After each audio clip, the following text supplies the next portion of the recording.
Howdy, my name is Faith Jones, and today I'm presenting research concerning how Apis mellifera venom can be used as an anti-inflammatory. First, it's important to discuss the significance of Apis mellifera and why we study them. It's clear that they are economically and agriculturally very important. They pollinate 75% of all the crops in the United States and provide us with honey, wax, and propolis. Honeybees have much to offer us in more ways than just our goods and crops. Through research and experimentation, it has been discovered that bees can assist in the world of medicine. A protein in the venom from a bee sting has anti-inflammatory properties. This is from the melittin in the venom. The venom contains anywhere from 40 to 60% of melittin, according to Camelodontis and others in an article published by Revista. The measurements of melittin in the bee venom does vary depending on the age of the bee. According to research by Michael Owen and Lori Pfaff, published by Toxicon in 1995, Guian Li and Haisnu Bei conducted research concerning melittin, hypothesizing that it could potentially be used to treat a variety of inflammatory disorders and conditions, including autoimmune conditions, rheumatoid arthritis, asthma, infectious diseases, neurological disorders, multiple sclerosis, chronic back pain, and tendinitis. While each of these possible applications are interesting, this research will focus on studies done to understand if melittin can be used as an anti-inflammatory for back pain. The research question proposed today is, does Apis mellifera venom have any application as a means of anti-inflammatory activity? The anti-inflammatory mechanisms of melittin. The graph to the left depicts the mechanisms of melittin as an anti-inflammatory. The way that the protein has the ability to reduce inflammation is through the suppression of signal pathways. Here, the pathways being suppressed are the TLR2, TLR4, CD14, NEMO, and PDGFR. While these pathways are being suppressed, the response is that certain stimuli cannot be activated. These include P38, EKR1/2, AKT, and PLCY1. It also blocks the transportation efforts of NF-KB to the nucleus. All of these being denied transportation within cells results in decreased inflammation, according to an article published by Molecules in 2016. When the protein is used in high doses, the research found that adverse reactions resulted, but when used in small doses, the result is decreased inflammation.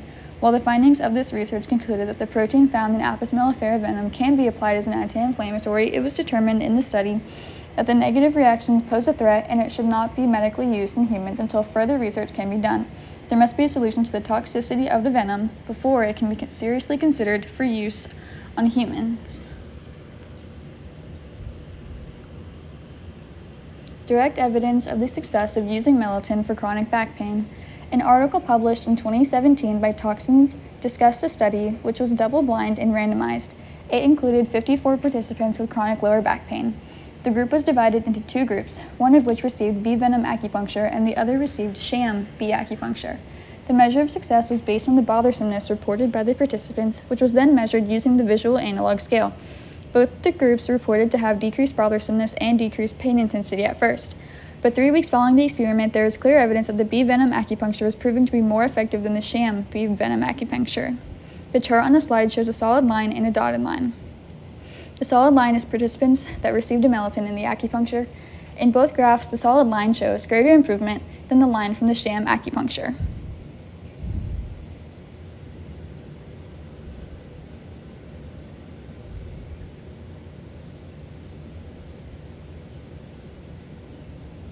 Where has this been tested and what were the results?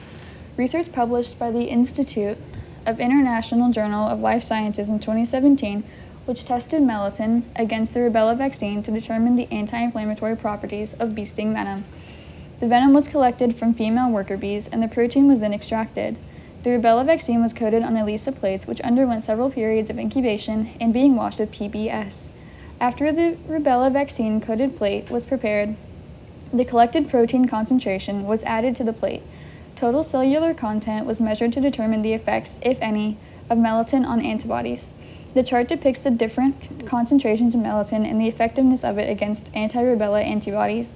The findings of the study are that the protein did have the ability to reduce antibody production compared to the rubella vaccine. Shumis et al. Summarizes these findings in concluding that melittin extracted from bee venom has the potential to be an anti-inflammatory agent.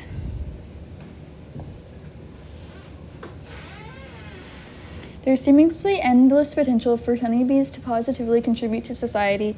From this research, it's understood that although bee stings to many are irritating and painful, those struggling with chronic back pain can potentially use bee sting venom as a way to manage and ease their pain. Although it has been found that the bee venom has too many potential adverse effects, there's still a chance that the venom can be neutralized and applied.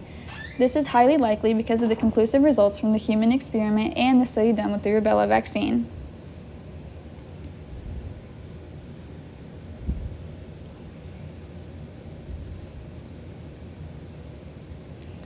While Apis mellifera are already huge contributors to our society, the venom from their stinger has proven to have great potential to alter the quality of life for many. It even has the potential to contribute to the medical community. Doing this research and sharing it within communities will encourage an increase in society's respect for the honeybees.